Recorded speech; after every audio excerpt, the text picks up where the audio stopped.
ठीक है, अगर आप लोगों को क्लियर है तो फिर हम लोग आज ही अपना थर्ड चैप्टर स्टार्ट करते हैं। आप लोगों का जो थर्ड चैप्टर है वो आप लोगों का डिफेंस मैकेनिज्म के बारे में है कि आपके पास एक मिनट।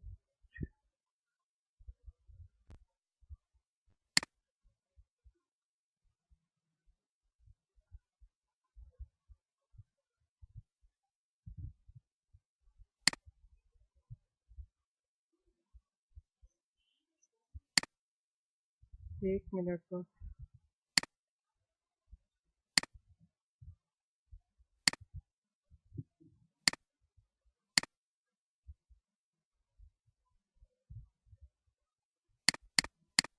अब आप सबको स्क्रीन शो हो रही है?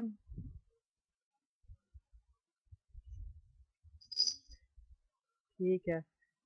आप लोगों का जो ये वाला चैप्टर है, थर्ड चैप्टर है, ये आप लोगों का basically defence mechanism of a body के ऊपर आप लोगों ने पहला चैप्टर पर आप लोगों ने माइक्रोब्स के बारे में पढ़ा। थोड़ा हम पीछे से भी कॉल कर लेते हैं कि हम अभी तक क्या क्या पढ़ चुके हैं। फर्स्ट चैप्टर आप लोगों ने माइक्रोब्स के बारे में पढ़ा कि माइक्रोब्स क्या होते हैं। उसके बाद आपने माइक्रोब्स की जो ब्रांची माइक्रोबायोलॉजी के बारे में पढ़ा कि माइक्रोबायोलॉजी में आप माइक्रोब्स को स्टडी करते हैं। उसके बाद माइक्रोब्स आपने बताया आपके पास bacteria, virus, fungi, protozoans, different आपके पास माइक्रोब्स होते हैं। उसके बाद आपने उनकी क्लासिफिकेशन पढ़ी, यानी कि डिफरेंट जो ब्रांचेस की वो पढ़ी। आपने साइंटिस्ट का काम पढ़ा। उसके बीच में ही फिर आगे आपने उससे डिफरेंट जो माइक्रोबायोलॉजी के रिलेटेड टॉपिक्स के वो पढ़े। दूसरा जो चैप्टर था वो आपके पास कंट्रोल ऑफ माइक्रो ऑर्गेनिजम्स के बारे में था, जिसमें आप लोगों ने फिजिकल मेथड का पढ़ा, केमिकल मेथड का पढ़ा। फिजिकल में मोस्टली रेडिएशन है, हीट वगैरह है, केमिकल में डिसइंफेक्टेंट्स हैं, उसके बारे में पढ़ा। उसके बाद आपने एंटीबायोटिक सेंसिटिविटी के बारे में आप लोगों ने असाइनमेंट्स भी बनाई थी हैं। उसके बारे में हम लेक्चर 10 पे बात करेंगे। अच्छा, इसके अलावा आप लोगों ने जो अब आज का चैप्टर पढ़ना है वो आपके पास है defence mechanism of a body. यानी कि हमारे अगर माइक्रोब्स हमारी बॉडी के ऊपर अटैक करते हैं तो हमारी बॉडी का डिफेंस मैकेनिज्म कैसे उस माइक्रोब से अपने आप को बचा सकता है या कैसे उस माइक्रोब को डिस्ट्रॉय कर सकता है। ठीक है, बेसिक इसमें आप लोग इम्यूनिटी के बारे में पढ़ेंगे, वैक्सीनेशन के बारे में पढ़ेंगे, रेजिस्टेंस और सस्पेक्टेबिलिटी के बारे में पढ़ेंगे, और आपके पास जो रेजिस्टेंस है वो स्पेसिफिक भी होती है और नॉन स्पेसिफिक भी होती है। इसी में आगे आप लोगों ने एंटीबायोटिक्स के बारे में पढ़ना है, इम्यूनिटी टाइप के बारे में पढ़ना है, एंटी जो बॉडीज है उसकी टाइप्स के बारे में पढ़ना है। यानी कि आपका चैप्टर काफ़ी ज़्यादा लेंथी चैप्टर है और ये समझने वाला है।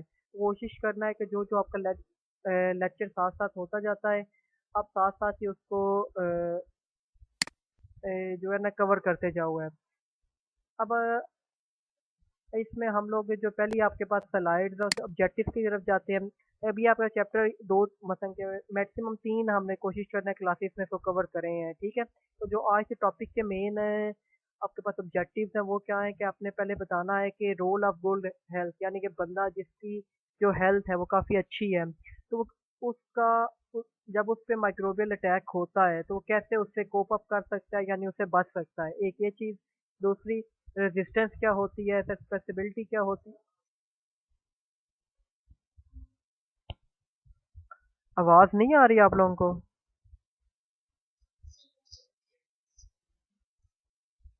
अच्छा, 1 मिनट।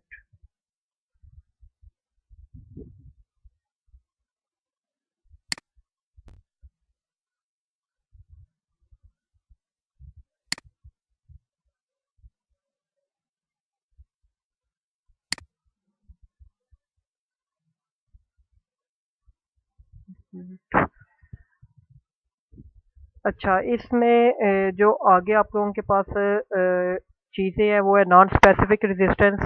इसके अलावा जो है रोल ऑफ स्किन है और म्यूकस मेम्ब्रेन है कि ये नॉन स्पेसिफिक रेजिस्टेंस में किस तरह रोल प्ले करते हैं। और जो सबसे एंड पे है वो फाइगोसाइटोसिस है। अब अगर हम सबसे पहले बात करते हैं इम्यून सिस्टम की, तो इम्यून सिस्टम आपके पास क्या होता है? कोई ये बच्चा बता सकता है कि इम्यून सिस्टम या इम्यूनिटी से मुराद हम लोग क्या लेते हैं?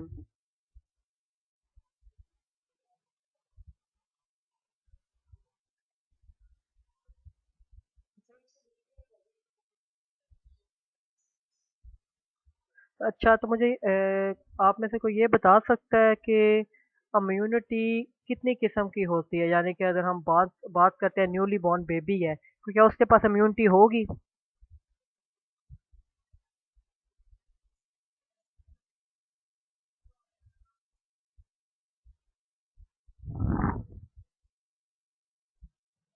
ठीक है, आपने ठीक बताया, दो उसकी टाइप्स होती हैं, एक्टिव होती है, पैसिव होती है, या इनेट इम्यूनिटी कह लें या फिर आप एक्वायर्ड कह लें। दोनों एक ही चीज़ है, लेकिन सवाल करने का मकसद ये है कि आप लोग को आपकी इम्यूनोलॉजी कितनी स्ट्रांग है, यानी कि आप इम्यूनोलॉजी के बारे में कितना जानते हैं। इम्यूनोलॉजी में बेसिकली आप इम्यून सिस्टम के बारे में पढ़ते हैं। अब इम्यून सिस्टम है क्या? कॉमन लफ्ज़ों में बात करें कि कोई भी हमारी बॉडी का डिफेंस लाइन, यानी कि जो हमें डिफरेंट माइक्रोब से बचाती है, या फिर डिफेंस लाइन है जो डिफरेंट इन्वेडर्स से, वायरसेस से, फंजाई से, बैक्टीरिया से, डिफरेंट डिजीज़ से जो हमें चीज़ बचा रही है वो हमारी इम्यूनिटी है। ठीक है, ये नेचुरल डिफेंस सिस्टम है। यानी कि अगर आप किसी के कॉमन अगर आप किसी के घर में जाते हो, उनके घर के जो पहला चीज़ होती है वो दरवाज़ा होता है। तो आपके पास इम्यूनिटी, आप ऐसे कह लो कि आपकी बॉडी का एक दरवाज़ा ही है जो आप लोगों को डिफरेंट माइक्रोब्स को अंदर आने से रोक रहा है। ठीक है, अब इम्यून सिस्टम के आगे डिफरेंट कंपोनेंट्स हैं। ठीक है, हम ये डिटेल में बात करते हैं कि इम्यून सिस्टम या इम्यूनिटी के आगे क्या क्या चीज़ें आती हैं। ठीक है, लेकिन इम्यूनिटी का काम सिर्फ इतना है कि इसने आपके डिफरेंट जो ऑर्गन्स हैं, टिश्यूज हैं, इन सबको प्रोटेक्ट करना है फ्रॉम द हार्मफुल बैक्टीरिया या वायरसेस के बारे में। अब जो एक हेल्दी इम्यून सिस्टम है, ठीक है, एक हेल्दी इम्यून सिस्टम का मतलब ये है कि एक वो पर्सन जिसकी हेल्थ काफ़ी अच्छी है, जिसमें जो मतलब कि जिसकी डाइट काफ़ी ज़्यादा न्यूट्रिशियस है, और वो डाइट का उसके ऊपर असर भी हो रहा है, यानी उसका जो बॉडी का मेटाबॉलिक रेट है या मेटाबॉलिक सिस्टम है वो काफ़ी ज़्यादा अच्छा है, तो वो उतना ही ज़्यादा जो है बैक्टीरिया, वायरसेस या पैरासाइट से अगेंस्ट फाइट कर सकता है। एक वो बंदा जिसका इम्यून सिस्टम जो नेचुरल इम्यून सिस्टम की बात कर रहे हैं, हम आर्टिफिशियल की बात नहीं कर रहे हैं। हम नेचुरल इम्यून सिस्टम में हम बात करते हैं कि वो बंदा जिसकी डाइट काफ़ी ज़्यादा अच्छी है, जिसकी बॉडी में जो रेड ब्लड सेल्स का रेट है वो नॉर्मल है, वाइट ब्लड सेल का जो रेट है वो नॉर्मल है, और उसकी जो वो जितने भी सेल्स हैं वो सारे फंक्शनल हैं। तो उस बंदे की जो डिजीज़ से लड़ने की कैपेसिटी है वो उतनी ज़्यादा होगी क्योंकि उसका इम्यून सिस्टम हेल्थी है। इसी तरह अगर हम कोविड की बात करते हैं तो कोविड में भी वही बंदा की बॉडी कोविड से सरवाइव कर सकती है कि जिसका इम्यून सिस्टम उतना अच्छा होगा। ठीक है, तो ये सारी चीज़ें इम्यून सिस्टम में आती हैं। अब इसके आगे आपके पास एक डायग्राम है, इसमें ये आपके डिफेंस मैकेनिज्म के बारे में बताया गया है। ठीक है, अब मैंने आपको कहा कि आपके पास जो डिफेंस मैकेनिज्म है ये दो किस्म का है, एक नॉन स्पेसिफिक होता है, स्पेसिफिक होता है। ठीक है, नॉन स्पेसिफिक में आपके पास कॉमन बैरियर्स हैं।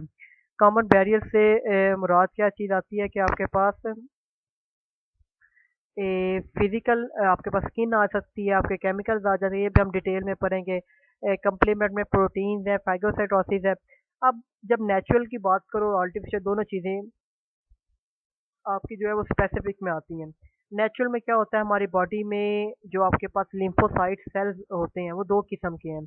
एक आपके पास बी लिम्फोसाइट्स होते हैं और एक टी लिम्फोसाइट्स होते हैं।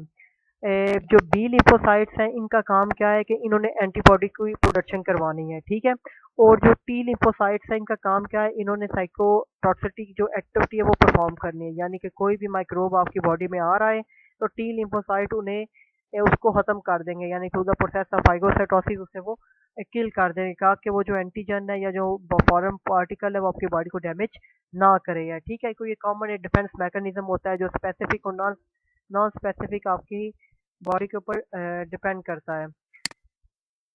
अब इसमें जो आगे अगली वाली चीज़ है, इसमें आपके पास आपको पता होना चाहिए, आपके पास इम्यूनिटी की टाइप्स हुई जो मैंने आपको बताई कि आपके पास इनेट है और एक अडॉप्टिव है या एक्वायर्ड है। ठीक है, इनेट इम्यूनिटी का क्या मतलब है, वो जो हम इनहेरेंट करते हैं, यानी जो पेरेंट्स से ऑफस्प्रिंग में आती है, यानी जब बच्चा पैदा होता है तो उसके पास जो न्यूली बॉर्न जो बेबी होता है उसके पास जो इम्यूनिटी होती है वो इनेट इम्यूनिटी होती है।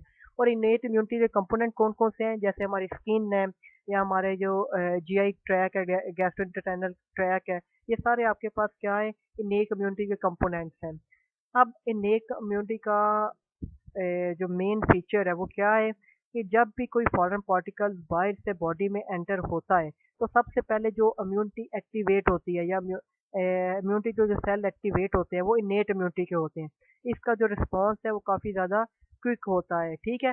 और लेकिन आपके पास इनेट इम्यूनिटी जो है ये स्पेसिफिक इन एक्शन नहीं है, यानी कि ये आपके पास ब्रॉडली अटैक करती है। यानी कि अगर आपने कहा है कि अगर आपकी बॉडी में ग्रुप ऑफ माइक्रोब्स आ जाते हैं तो ये एज अ होल उन्हें खत्म करने की कोशिश करेगी। ये नहीं है कि उसमें से जो मेन डिजीज कॉजिंग है उसको ये स्पेसिफिक जाके खत्म करे, ये ओवरऑल उन पे अटैक करेगी है, ठीक है।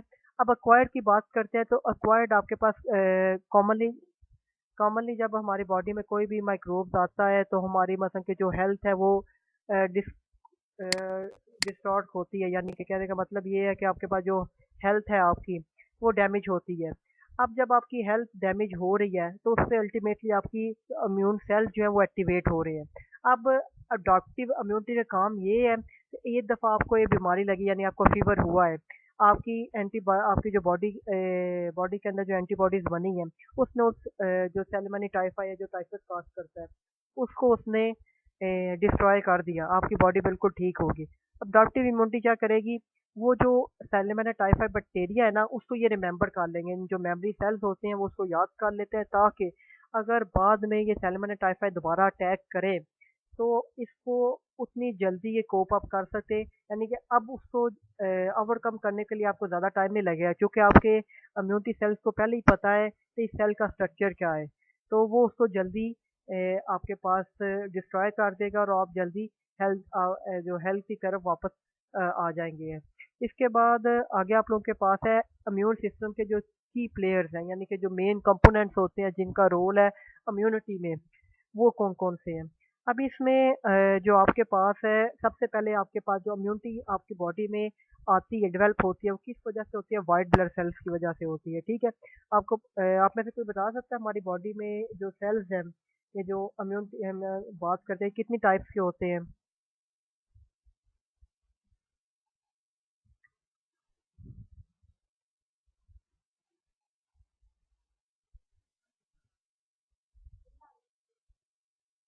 को उनके ना,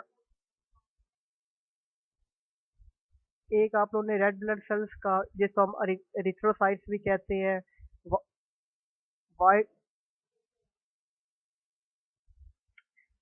दूसरे आप लोगों के पास व्हाइट ब्लड सेल है जिनको हम लिकोसाइट्स कहते हैं। तीसरे एक और भी सेल्स होते हैं जिसे आप प्लेटलेट्स कहते हो, जिनका ब्लड क्लॉटिंग में काफ़ी ज़्यादा इंपॉर्टेंट रोल है, ठीक है। तीन किस्म के आपके पास सेल्स हो रहे हैं बॉडी में जो बोन मैरो प्रोड्यूस कर रहा है, ठीक है। अब जो इम्यूनिटी में जिनका रोल है वो आपके पास व्हाइट ब्लड सेल्स है, ठीक है। अब व्हाइट ब्लड सेल्स में अब जिनको हम लिकोसाइट्स भी कहते हैं, हमारी बॉडी में थ्रू आउट जो है लिकोसाइट्स जो है वो फैले हुए हैं। लिकोसाइट्स के भी आगे 5 टाइप्स है लेकिन वो आपके इस चैप्टर में नहीं है तो हम उसी तरफ नहीं जाएंगे।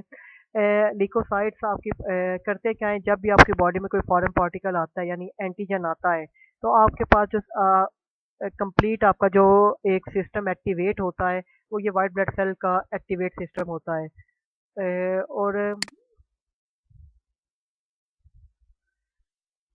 वाइट ब्लड आपके पास जो सेल्स हैं इनका सिस्टम एक्टिवेट होगा, आपके पास फॉरेन पार्टिकल्स जब भी बॉडी में आ रहे हैं आपका सिस्टम एक्टिवेट हो रहा है। अब जो आपके लिकोसाइट्स है ना ये बनते कहाँ पे हैं, जो पार्टनर्स है बोन मैरो में बनते हैं और डिफरेंट बॉडी पार्ट्स में ये ट्रांसपोर्ट होते हैं। अब जो आपके पास लिकोसाइट्स है ये दो किस्म के हैं, फैगोसाइट्स होते हैं और एक लिम्फोसाइट्स होते हैं, ठीक है। फैगोसाइट्स का काम सिर्फ इतना है, जब भी फॉरेन पार्टिकल ने आपकी बॉडी में आना है तो फैगोसाइट्स ने उन्हें फाइगोसाइटोसिस के जरिए डिस्ट्रॉय कर देना। फाइगोसाइटोसिस होता क्या है कि एंटीजन के इर्द गिर्द जितने भी आपके पास ये फाइगोसाइट्स वाले सेल्स है ना ये सारे उनको मतलब कि उनके उनको सराउंड कर लेंगे और सराउंड करके उन्हें डिस्ट्रॉय कर देंगे, ठीक है। थोड़ा आपका बार बार ये जो बच्चे बीच में ज्वाइन करते हैं इस वजह से लेक्चर भी का मतलब कि खराब होता है। कोशिश किया करें आप लोग एक ही दफ़ा जो है ना यानी कि 3:15 से पहले पहले सारे ज्वाइन कर लिया करें। अच्छा, इसमें आगे आपके पास फैगोसाइट्स का काम आपको पता चल गया कि इन्होंने सिंपल आपके पास एंटीजेंस को जो है ब्रेक डाउन करना सराउंड कर लेते हैं उन्हें अपने जो उनके पास लाइसोजाइम्स होते हैं। लाइसोजाइम्स आपके पास वो एंजाइम्स है जो एंटीजन को डिस्ट्रॉय करते हैं तो इसमें ये डिस्ट्रॉय कर देते हैं। अब लिम्फोसाइट्स मैंने आपको पहले भी बताया दो किस्म के हैं, बी लिम्फोसाइट्स और टी लिम्फोसाइट्स हैं। बी लिम्फोसाइट्स का काम ये है कि इन्होंने एंटीबॉडीज बनानी है। टी लिम्फोसाइट्स का काम क्या है कि इन्होंने साइटोटॉक्सिक एक्टिविटी की मदद से जो है पैथोजेंस को किल करना है। ठीक है, तो दो किस्म के सेल्स हो गए। अब इसके अलावा आगे ना उसने आपको बताया कि आपकी बॉडी में एक तो आपने इम्यूनिटी का सिस्टम पढ़ लिया, इसके बाद एक होता है लिम्फेटिक सिस्टम। लिम्फेटिक सिस्टम की एक पूरा एक सिस्टम है जिसमें लिम्फ नोड्स हैं, लिम्फ वेसल्स हैं, और वेसल्स से आगे उसकी डिफरेंट लिम्फ कैपिलरीज होती हैं, डिफरेंट चीज़ें उसमें होती हैं। अब लिम्फेटिक सिस्टम का काम क्या है? लिम्फेटिक सिस्टम का काम इतना है कि आपकी बॉडी में जब भी जम्स कोई आएगा और उसको बॉडी ने एज अ जम रिकॉग्नाइज करना है, तो आपके पास जो लिम्फेटिक सिस्टम है ये आपके पास एक्टिवेट हो जाएगा। ठीक है, और आपके पास ये इम्यूनिटी सेल्स को जाके मैसेज भेजेंगे कि यहाँ पे एक जर्म्स जो है हमारी बॉडी में एंटर हो गया है। तो फिर आपके पास जो इम्यूनिटी के सेल्स हैं वो आके उसको डिस्ट्रॉय कर देंगे। अब इसमें लिम्फ नोड्स का बहुत ज़्यादा काम है, यानी कि अगर हमें कोई आपके पास कोई डिजीज हुआ है, तो जो हमारी लिम्फ नोड्स होती हैं बॉडी की, वो स्वेलो कर जाती हैं, यानी सूज जाती हैं।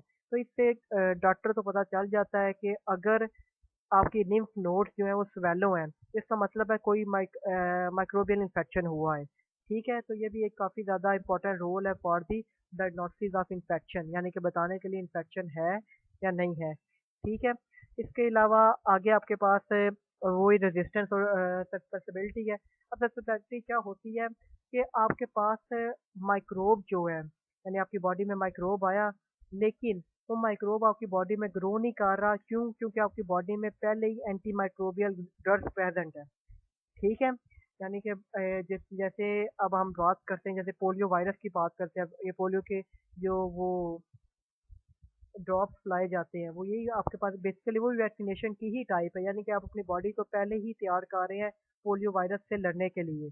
ठीक है, तो ये भी आपके पास ऐसा ही है कि अगर आपकी बॉडी में पहले से ही ड्रग्स प्रेजेंट है, एंटीबॉडीज बनी हुई हैं उस डिजीज के, तो उस डिजीज यानी वो जो माइक्रोब है उस बीमारी का, वो ग्रो नहीं कर सकता। तो इस पूरी टर्म को हम कहते हैं ससेप्टेबिलिटी। और इसमें आपके पास ये हम लोग करते कैसे हैं, आपके पास सिंपल एक कल्चर ग्रो करते हैं। कल्चर के अंदर आपके पास एंटीमाइक्रोबियल ड्रग होते हैं। अब जब माइक्रोब्स को आप उस कल्चर में ग्रो करवाओगे, तो माइक्रोब उस एंटीबायोटिक की मदद से वो ग्रो नहीं करेगा। तो आप इससे आपको पता चल जाएगा कि ये जो एंटी माइक्रोबियल ड्रग है, ये काफ़ी ज़्यादा इफेक्टिव है इस बीमारी के अगेंस्ट। ठीक है, तो ये काफ़ी ज़्यादा एक इफेक्टिव एक यूजफुल टर्म है जो आपको बता सकती है कि कौन सा ड्रग कौन सी बीमारी के लिए इफेक्टिव है। ठीक है, तो इस टर्म जो टर्म है, इसमें पूरा एक टेस्टिंग सिस्टम होता है। कल्चर आप ग्रो कराते हो माइक्रोब का, उसमें आप एंटीबायोटिक्स को देते हो। एंटीबायोटिक्स अगर उस माइक्रोब ग्रो नहीं कर सकता उस एंटीबायोटिक्स का मतलब है वो एंटीबायोटिक इफेक्टिव है फॉर कंट्रोलिंग दैट डिजीज। तो ये काफ़ी एक यूजफुल टर्म है। इसके बाद अगर हम इन इसके अगेंस्ट जो दूसरी टर्म है वो है रेजिस्टेंस। अब रेजिस्टेंस क्या होती है? आपने बॉडी में एंटीमाइक्रोबियल जो ड्रग्स हैं वो आपने अपनी बॉडी में एक इंसर्ट किए हुए हैं, यानी जैसे वैक्सीनेशन का लो, लेकिन वो जो माइक्रोब है वो उस ड्रग के अगेंस्ट पहले से ही रेजिस्टेंस है। ठीक है, अब रेजिस्टेंस किस वजह से हो सकती है?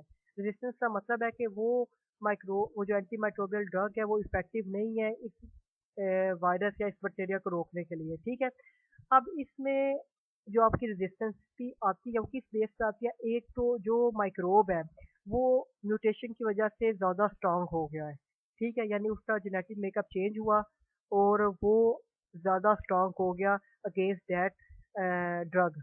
तो एक ये वजह हो सकती है। दूसरा, जो माइक्रोबियल जनरेशन है, यानी एक जनरेशन को उस ड्रग ने रोक लिया, लेकिन दूसरी जनरेशन में म्यूटेशन आई, तो दूसरी जनरेशन पहले से ज़्यादा पावरफुल होगी, तो वो ड्रग जो है उसके अगेंस्ट इतना इफेक्टिव ना रहा।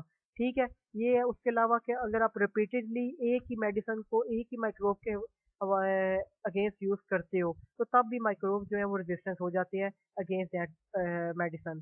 तो इसलिए कहते हैं कि जब भी आप लोग मेडिसिन, अगर आप लोगों को बहुत माइनर सा एक कोई भी डिसऑर्डर है, जैसे आप लोग कहते हो कि हेडेक है यानी सर में दर्द है, तो उसके लिए बेसिक यही होता है कि आप लोग, ज़रूरी नहीं है कि आप लोग एंटीबायोटिक की हेल्प लें।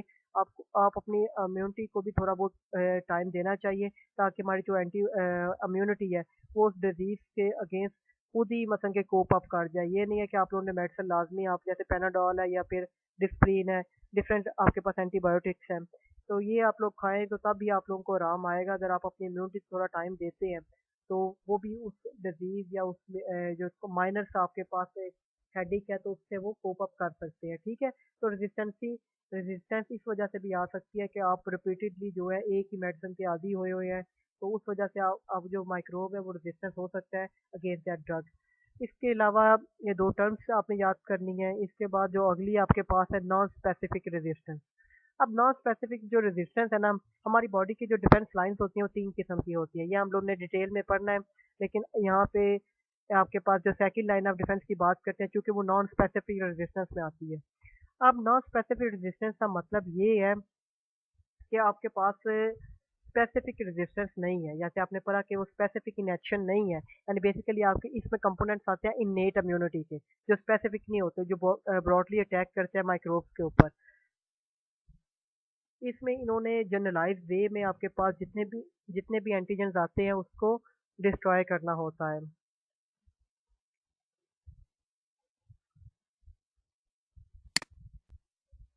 फातिमा, आप काफ़ी ज़्यादा ज़्यादा लेट हुए हैं।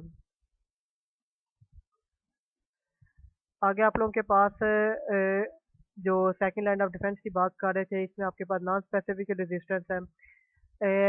सबसे पहले आपके पास आ जाते हैं इसमें फाइटोसाइकिक सेल्स आते हैं। फाइटोसाइट्स का जो टर्म है, इस टर्म की आप लोगों ने डेफिनेशन याद कर लेनी है कि वो फाइटोसाइटिक सेल या फाइटोसाइटोसिस एक ऐसी जनरलाइज्ड टर्म है जिसमें आप एंटीजन को डिस्ट्रॉय करते हो थ्रू द डाइजेस्टिव एंजाइम या लाइसोजाइम्स की मदद से है। ठीक है, अब इसमें आपके पास जो फाइटोसाइटिक सेल्स होते हैं उसमें आगे आपके पास माइक्रोफेजीज है। ये भी आपके पास वाइट ब्लड सेल की टाइप्स है। ये आप लोगों के ब्लड स्ट्रीम में ये जो है सर्कुलेट कर रहे होते हैं और जहाँ पे पैथोजन आता है ये उधर उसको डिस्ट्रॉय कर देते हैं। इसके आगे आपके पास अब इनका काम क्या है, ये जितना भी आपके पास ये आ जाते हैं नॉन स्पेसिफिक रेजिस्टेंस आ जाते हैं। सबसे पहले तो फाइगोसाइटिक जो फाइगोसाइट सेल्स हैं इन्होंने माइक्रोब के साथ अटैच हो जाना है। ठीक है, अब फाइगोसाइट्स मेम्ब्रेन ने माइक्रोब को सराउंड कर लिया। ठीक है, सराउंड करके उन्होंने माइक्रोब के इर्द गिर्द ये वेसिकल बना लिया। अब वेसिकल को उन्होंने लाइजोसोम के साथ, जिसके पास डाइजेस्टिव एंजाइम्स होंगे, उसके साथ उसे कोप अप करना है, यानी उसके साथ उसको मर्ज करना है। अब क्या होगा, आप डाइजेस्टिव एंजाइम अपना एक्शन परफॉर्म करेंगे, वो उस माइक्रोब को ब्रेक डाउन करेंगे। ब्रेक डाउन करके उसमें से जो न्यूट्रिएंट्स होंगे उनको अब्जॉर्ब कर लेंगे और जो एंटीजेनिक फ्रैगमेंट होगा उसको ऐसे ही बॉडी से निकाल देंगे है। ठीक है, तो ये आपके पास इसमें दो किस्म के टर्म्स आ गया, एंडोसाइटोसिस और एक्सोसाइटोसिस है। अगर जो आपके पास जो माइक्रोब है उसको सेल के बाहर ही वो डिस्ट्रॉय कर रहे हैं तो वो तो एक्सोसाइटोसिस में आएगा। अगर वो माइक्रोब को सेल के अंदर जाके इंगल्फ करके उसके इर्द गिर्द वेसिकल बना के लाइसोसोम के साथ उसे मर्ज करके डाइजेस्टिव एंजाइम के एक्शन से उसे डिस्ट्रॉय कर रहे हैं तो वो एंडोसाइटोसिस में आएगा। ठीक है, ये दोनों टाइप होती हैं फाइगोसाइटोसिस की। कॉमन प्रोसेस इतना ही है कि फाइगोसाइट सेल्स ने माइक्रोब के साथ मिले, माइक्रोब को उन्होंने इंगल्फ किया, उसके इर्द गिर्द वेसिकल बनाया, वेसिकल बना के उसको डाइजेस्टिव एंजाइम ने उसको ब्रेक डाउन कर दिया। ब्रेक डाउन करके उन्होंने जो इनडाइजेस्टिबल मटेरियल था उसे बॉडी से निकाल दिया, जो न्यूट्रिएंट्स थे उसे अब्सॉर्ब कर लिया है। ठीक है, ये सारा प्रोसेस क्या है, फाइगोसाइटोसिस का है। इसके अलावा दो टर्म्स होती हैं, इन्फ्लामेशन और फीवर। ये आपके पास दोनों चीजें आती हैं इन्नेट इम्यूनिटी में, नॉन स्पेसिफिक रेजिस्टेंस में ही ये दो चीजें आती हैं। अब इन्फ्लामेशन क्या है, कि आपका जब भी टिश्यू डैमेज हो रहा है, ठीक है, in response to the other stimuli, यानी कि अगर आपके पास एक माइक्रोब ने आपके पास एक जगह तो डैमेज की थी, एक टिश्यू को डैमेज किया है, ठीक है, उधर आपकी स्वेलिंग हो गई है या आपके पास रेडनेस हो गई है या पेन हो रही है उस जगह पे, तो इन्फ्लेमेशन एक साइन है कि आपके माइक्रोब जो है उस जगह पे जाएं और उस जगह पे जो माइक्रोब डैमेज कर रहा है उसको वो डिस्ट्रॉय करें। ठीक है, यानी कि ये आपके पास एक इन्नेट इम्यूनिटी के आगे टाइप है, यानी कि आपके पास जहाँ पे माइक्रोब आपके किस टिश्यू को डैमेज कर रहा है तो इन्फ्लेमेशन होगी। इन्फ्लेमेशन का मतलब है स्वेलिंग है या फिर आपके पास कोई भी पेन हो रही है जगह पे, तो वो एक साइन है वाइट ब्लड सेल्स को कि वो उस जगह पे जाएं और जाके माइक्रोब को किल करें। और फीवर है, फीवर आपके पास बॉडी का इंक्रीज इन टेम्परेचर है, टेम्परेचर ज़्यादा होगा तो काफ़ी ज़्यादा बैक्टीरिया जो या माइक्रोब है वो सर्वाइव नहीं कर सकते, तो ये भी आपके पास बैक्टीरिया की ग्रोथ इनहिबिट करने के लिए एक टर्म यूज होती है। इसके बाद अब इसके जो मेन दो आपके पास बैरियर्स हैं, एक स्किन है, एक म्यूकस है। अब इन दोनों ये जो हमारी ना फर्स्ट लाइन ऑफ डिफेंस में आते हैं दोनों, स्किन और म्यूकस, कि हमारी ज़ाहिर बात है अगर किसी भी माइक्रोब ने अगर हमारी बॉडी में जाना है तो सबसे पहले हम उसका जो इनकाउंटर होगा वो हमारी स्किन के साथ होगा, ठीक है। तो स्किन और म्यूकस ये दोनों आपके पास फर्स्ट स्टेप है किसी भी डिफेंस मैकेनिज्म में, ठीक है। अब इस इनके दो काम हैं। ये आपके पास एज अ मैकेनिकल बैरियर भी होते हैं और एज अ केमिकल फैक्टर भी होते हैं और एज अ मैकेनिकल फैक्टर भी होते हैं, दो इसके फैक्टर्स हैं।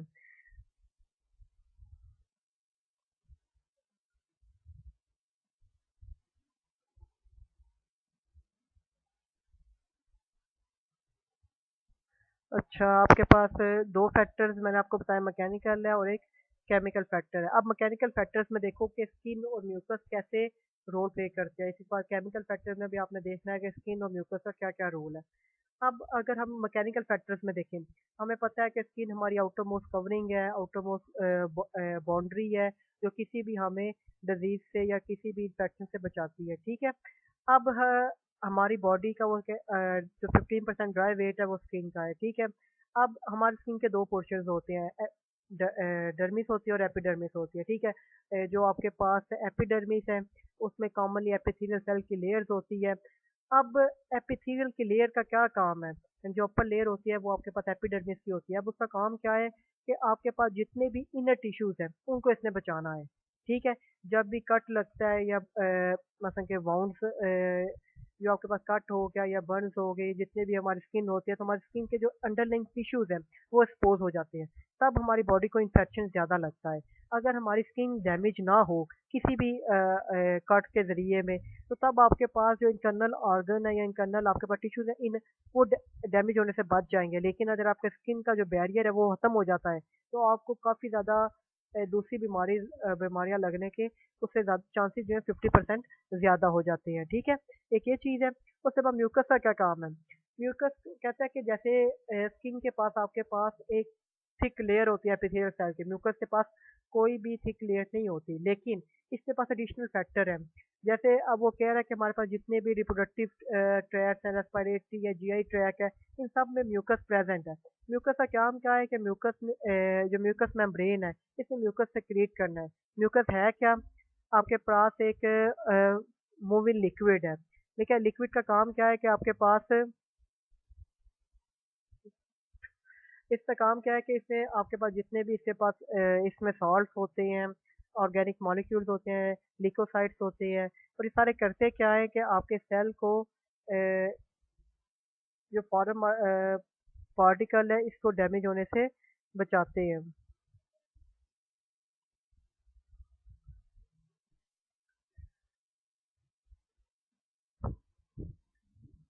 यहाँ तक सबको समझ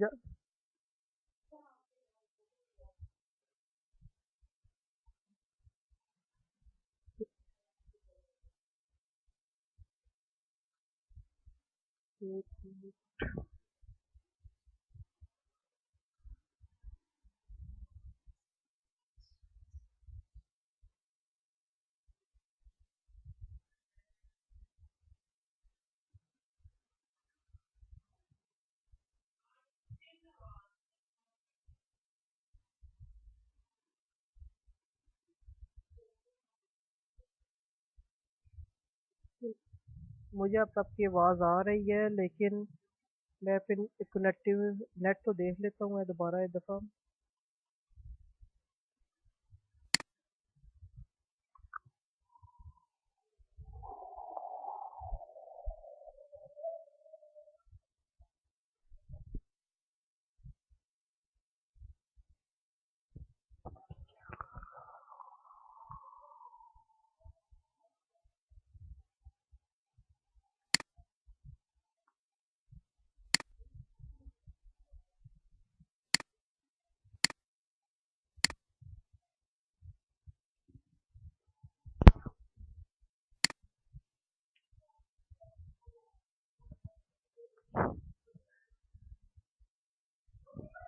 अब आप सबको आवाज़ आ रही है।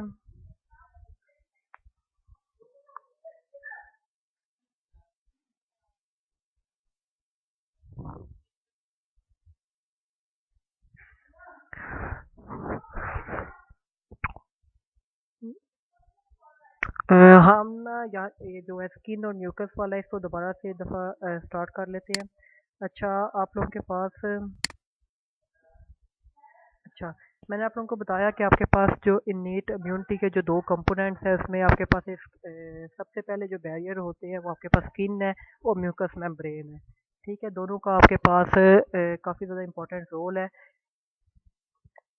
बॉडी के डिफेंस सिस्टम में। ठीक है, क्योंकि किसी भी अगर फॉरेन पार्टिकल ने आपकी बॉडी में एंटर होना है तो सबसे पहले आपके पास जो स्किन है इसमें इसको डैमेज करेंगे। ठीक है, तब आपके पास वो जो माइक्रोब है वो आपकी बॉडी में इन्वेट कर सकेगा।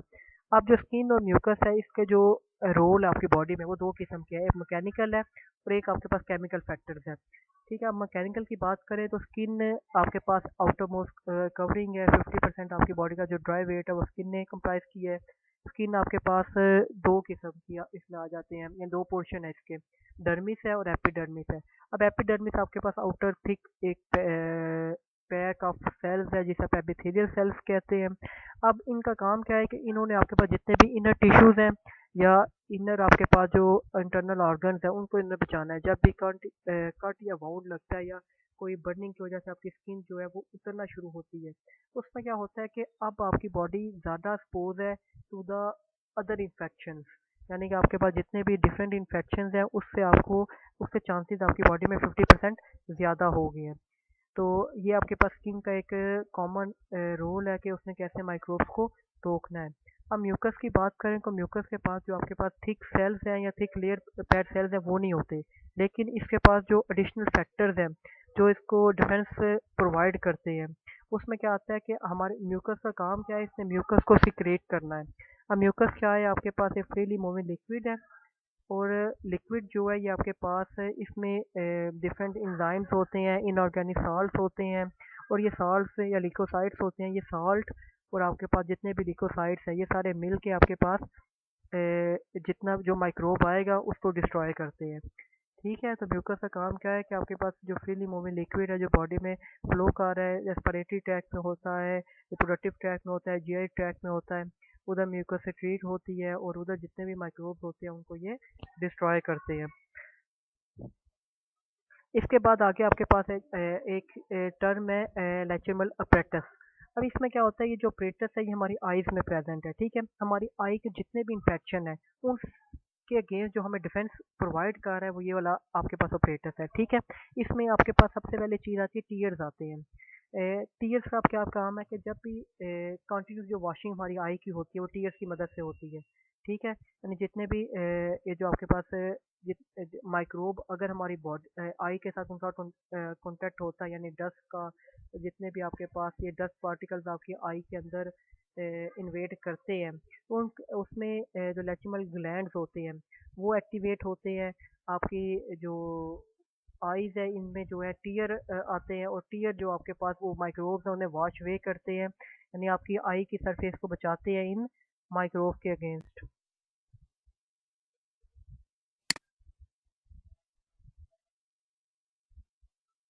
सायरा आप भी काफ़ी ज़्यादा लेट हो। अच्छा, इसमें आपको समझ आ गई नेचुरल ऑपरेटर्स की क्या होता है कि इसमें बेसिकली आपके टीयर्स आते हैं। जब भी कोई डस्ट पार्टिकल्स आपकी आई में आएगा उसमें या जो आपका ऑपरेटर्स है ये एक्टिवेट करेगा लैक्रिमल ग्लैंड्स को, वो आपके पास टीयर्स सिक्रीट करेंगे। टीयर्स का क्या काम है, टीयर्स के अंदर भी डिफरेंट आपके पास इंजाइम्स होते हैं जो उस डस्ट पार्टिकल्स को इनएक्टिवेट करते हैं और फिर जो वॉशिंग जो आई का जो फ्लूइड है वो आपके पास उस माइक्रोब को वॉश वे कर देता है। ठीक है, इसमें अब ये लैक्रिमल जो पेटस था वो सिर्फ आई तक था। इसके अलावा आपकी बॉडी में डिफरेंट ग्लैंड्स हैं जो डिफरेंट आपके पास जो सलाइवा वगैरह कह सकते हो या डिफरेंट फ्लोइंग जो आपके पास फ्लूइड आपकी बॉडी से सेक्रीट होता है वो भी आपके पास माइक्रोब से हेल्प माइक्रोब को इन्फेक्शन से आपकी बॉडी को बचाता है। अब सलाइवरी ग्लैंड की बात करें तो इसमें आपके हम जो हमारे सलाइवरी जो हमारे माउथ में जो प्रेजेंट है इसमें सलाइवा आ जाता है। सलाइवा जो है हमारे पास जितने भी माइक्रो ऑर्गेनिज्म हमारे माउथ में प्रेजेंट है उससे उनको जो सलाइवा जो है वो माइक्रोब्स को हमारी बॉडी से जो है बाहर निकालता है। ठीक है, इसके बाद जितना भी रिप्रोडक्टिव ट्रैक की बात करें, वेजिनल ओपनिंग की बात करें, ये सारी इसमें जितने भी आपके पास फ्लूइड लाइक मटेरियल होते हैं, ये सारे माइक्रोब्स के इन्फेक्शन से बचाते हैं हमें। म्यूकस, जो नोज़ में म्यूकस है उसकी बात करें, जो कि नोज़ में दो मेन पार्टिकल्स आपके पास हैं, एक हेयर है और एक म्यूकस है। हेयर का काम क्या है कि उसने जितने भी डस्ट पार्टिकल्स हैं उनको बॉडी के अंदर इन्वेड नहीं होने देना। और म्यूकस का काम क्या है कि इसने आप उन जो एयर बाहर से आ रही है उसको फिल्टर करना है और उसके टेम्परेचर को हमारी बॉडी के टेम्परेचर का बैलेंस आउट रखना है। ठीक है, ये सारा जितने भी ये सारे इसके बीच में इनकी वर्किंग आ रही है, सारी इनकी मैकेनिकल फैक्टर्स में आती है। अब जब हम केमिकल फैक्टर्स में मूव आउट करते हैं, अब केमिकल फैक्टर्स में आप देखें कि इसमें डिफरेंट इंजाइम्स आएंगे, इंजाइम्स आ जाएगा या आपके पास डिफरेंट फैटी एसिड्स आ जाएंगे और या जितने केमिकल्स आ जाएंगे जो माइक्रोब से हमें बचाएंगे। अब इसमें जो हम स्किन और अगर म्यूकस की ही बात करें, इसमें हमारे पास गास्ट्रिक जूस आता है जो हमारे स्टमक में प्रेजेंट है। सीबम की बात करते हैं, यानी हमारे स्किन में जो जितने भी स्वेटिंग ग्लैंड्स आते हैं वो प्रोड्यूस होते हैं। अब जब सीबम की बात करते हैं, इसमें आपके पास क्या होता है कि जितना हमें स्वेटिंग आती है, एक तो इसमें कि हमारी जो स्किन के ऊपर जो प्रोटेक्टिव लेयर है वो इस सीबम की है कि इसके अंदर सीबेसियस ग्लैंड्स होते हैं। वो ग्लैंड्स के अंदर आपके पास वो क्या सेक्रेट करते हैं, अनसैचुरेटेड फैटी एसिड्स। अब जो अनसैचुरेटेड फैटी एसिड्स हैं ये क्या करते हैं, ये माइक्रोब को ग्रो होने से रोकते हैं। ठीक है, एक तो ये आपके पास स्किन का रोल आ जाता है। दूसरा स्किन का रोल देखें कि हमारे जितने भी स्वेटिंग ग्लैंड्स हैं, अब स्वेटिंग ग्लैंड के अंदर आपके डिफरेंट सॉल्ट्स आ जाते हैं। सॉल्ट्स क्या करते हैं कि आपके जितने भी माइक्रोब्स हैं उनको वो सलाइन इन्वायरमेंट में ग्रो नहीं कर सकते। सलाइन इन्वायरमेंट का मतलब है जिसमें सॉल्ट कॉन्सेंट्रेशन ज़्यादा हो, तो आपके माइक्रोब्स उधर उनको वो जितने भी सॉल्ट्स वगैरह उनको किल करते हैं और हमारी बॉडी से जितने भी माइक्रोब्स हैं उनको निकालते हैं। इसमें और एक और चीज़ है जब परसेप्शंस की, इसमें क्या होता है कि हमारी बॉडी में जो जितने स्वेट ग्लैंड हैं उनके अंदर लाइसोजाइम्स आ जाते हैं। अब लाइसोजाइम्स क्या करते हैं, जितने भी ग्राम पॉजिटिव और ग्राम नेगेटिव बैक्टीरिया इनकी सेल वॉल को वो डाइजेस्ट कर देते हैं। अब सेल वॉल अगर डाइजेस्ट हो जाएगी तो जो वो बैक्टीरिया वो फंक्शनल नहीं रहेगा और जब वो फंक्शनल नहीं रहेगा तो वो जाहिर सी बात है तो उसका जितना इन्फेक्शियस साइकिल है वो सारा खत्म हो जाएगा। अब गास्ट्रिक जूस की बात करें तो गास्ट्रिक जूस कहाँ पे होता है, स्टमक में होता है। इसके अंदर जो मेन तीन चीज़ें आपके पास होती हैं, एक HCl होता है, एक म्यूकस होती है और एक पेप्सिन होता है। अब जो HCl है इसका क्या काम, इसका और डिफरेंट डाइजेस्टिव एंजाइम जो उधर है उनका क्या काम है कि जितने भी माइक्रोब्स हैं उनको इन्होंने ग्रो नहीं करने देना। किस तरह ग्रो नहीं करना, क्योंकि HCl आपका एक एसिड है तो इसकी जो पीएच है वो काफ़ी ज़्यादा कम होती है। अब पीएच कम है तो आपके जो बैक्टीरिया वगैरह वो उधर ग्रो नहीं कर सकेंगे, तो अल्टीमेटली आपके पास जितने भी ये माइक्रोब्स हैं वो स्टमक के अंदर एंटर नहीं कर सकेंगे और आप जितने भी डाइजेस्टिव डिसऑर्डर्स हैं उनसे बच सकेंगे। ये सारे आपके पास इसमें केमिकल फैक्टर्स के अंदर ये सारी चीज़ें आती हैं। अभी तक का कोई ऐसी चीज़ जो आपको समझ ना आई हो?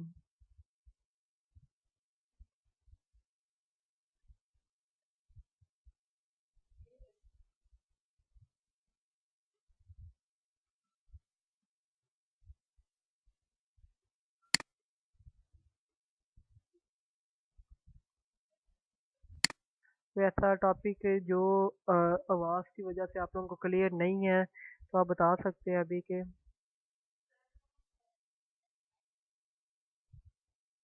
स्पेसिफिक या नॉन स्पेसिफिक वाली दो चीज़ें हैं, एक स्पेसिफिक है एक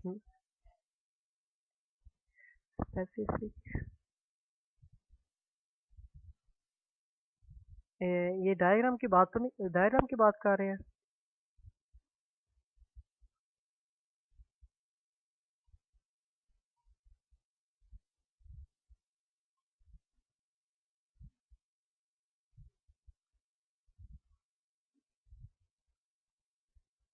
अच्छा, इसमें आपके पास जो डिफेंस मैकेनिज्म की हमने जब बात की तो मैंने आपको बताया कि आपके पास जो डिफेंस मैकेनिज्म है वो दो किस्म का है।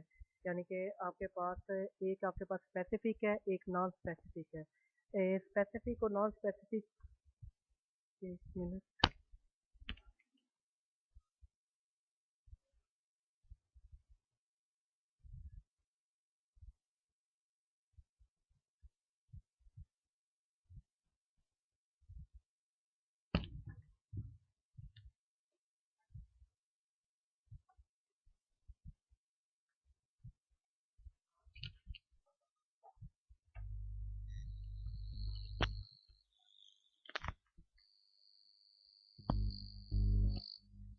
जी एक आपके पास स्पेसिफिक था और एक आपके पास नॉन स्पेसिफिक था। अब आपके पास जो स्पेसिफिक की बात करते हैं तो स्पेसिफिक आपके पास दो टर्म्स इसमें आती हैं। एक आपके पास नेचुरल इम्यूनिटी आती है और एक आर्टिफिशियल आती है।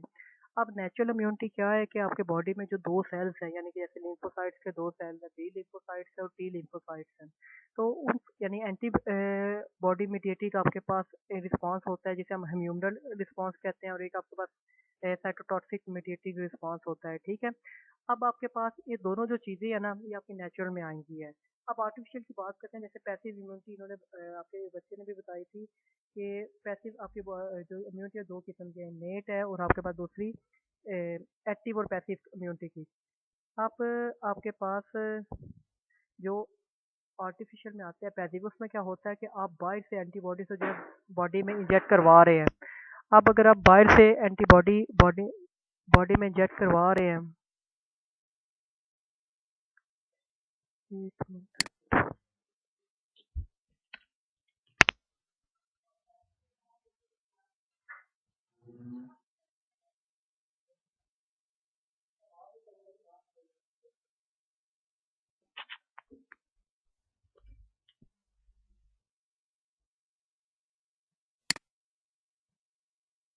इससे जो आपके पास आर्टिफिशियल है, इसमें आपके पास पैसिव इम्यूनिटी की बात करते हैं तो इसमें आप बाहर से अपनी बॉडी में जो है एंटीबॉडी से जो है इंजेक्ट करवाते हैं। अब जब आप बाहर से एंटीबॉडी इंजेक्ट करवाते हैं तो वो क्या करते हैं कि वो एंटीबॉडी जाके उस माइक्रोब को किल को कर दे।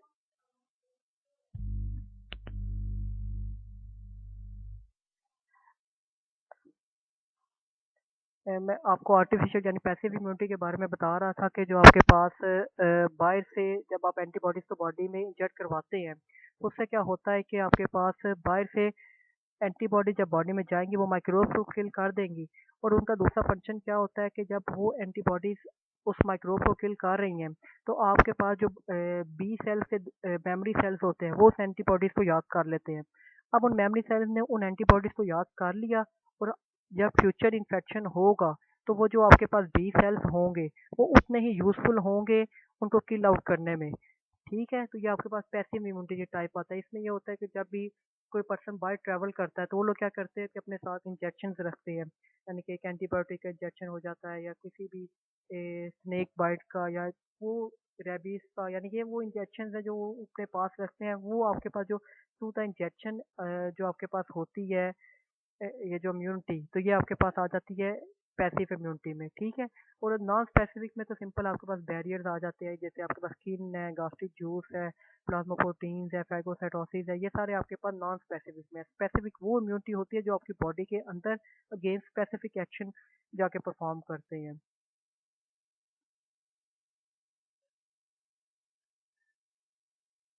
ये तो तक क्लियर है सबको?